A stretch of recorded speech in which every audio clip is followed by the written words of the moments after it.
Hello friends, and welcome back to the start of another week of virtual story times with Miss Liz. I am so glad to see you here again, and I chose a book today that is one of my favorite books from when I was little, and it's about a librarian. So you can probably assume that it's a book that I think is pretty great. The book for today is The Library by Sarah Stewart, pictures by David Small. This is another book from Macmillan Publishers. And the star of the book is named Elizabeth. Maybe that's why I liked it so much. The Library by Sarah Stewart, pictures by David Small. Elizabeth Brown entered the world dropping straight down from the sky. Elizabeth Brown entered the world skinny, nearsighted, and shy. Look, in this picture, it looks like this baby fell right out from the sky and got caught in this sheet that was on the washing line. Elizabeth Brown didn't like to play with dolls. She didn't like to skate. She learned to read quite early and at an alarming rate. Here she is sitting outside on a nice day with a pile of books. She always took a book to bed with a flashlight under the sheet. She'd make attentive covers and she'd read herself to sleep. I remember doing this when I was little. I had a flashlight and I'd read under my covers with my book. This is such a great book. Elizabeth Brown went off to school dragging a steamer trunk. Elizabeth Brown unpacked her books, breaking the bottom bunk. Oh no, look at all of those books, woof!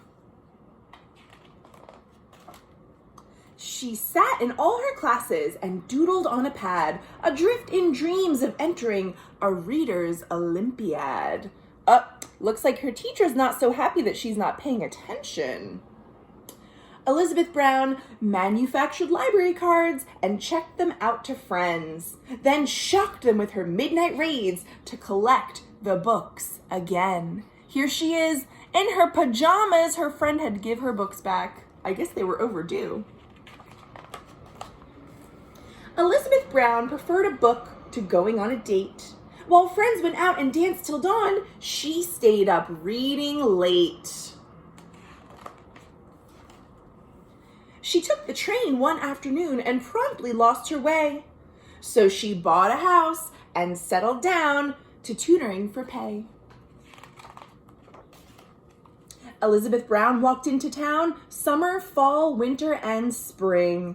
Elizabeth Brown walked into town looking for only one thing.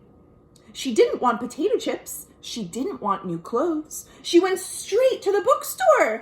May I have one of those? Looks like she's buying more books. She really loves to read. Elizabeth Brown walked right back home and read and read and read. She even read while exercising and standing on her head. Oh boy, I don't know if I could read while standing on my head. That looks kind of hard.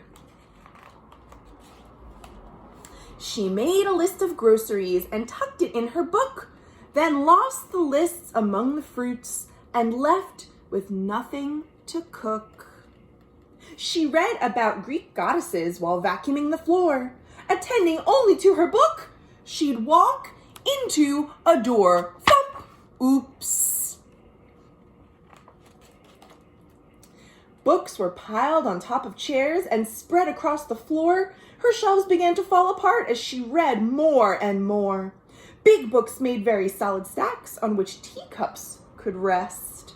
Small books became the building blocks for busy little guests. When volumes climbed the parlor walls and blocked the big front door, she had to face the awful fact she could not have one more. Look at all of those books.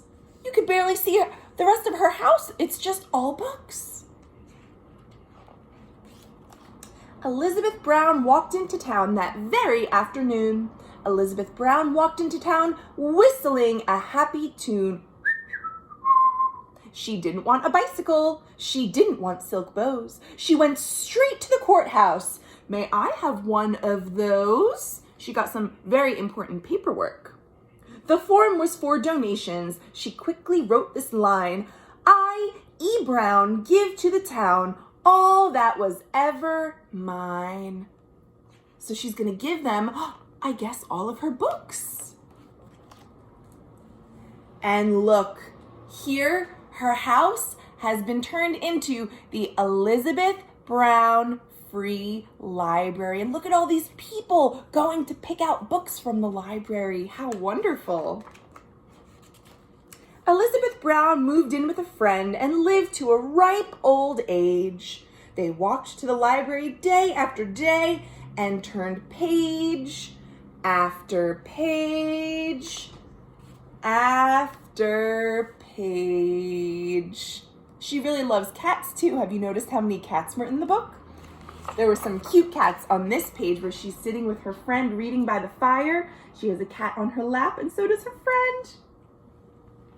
So that is the end. And I love how the end pages have rows and rows of books. That was The Library by Sarah Stewart, pictures by David Small.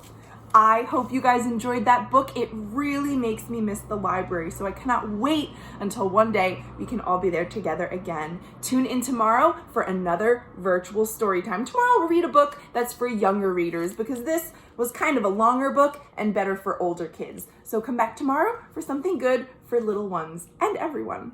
Thanks for reading with me.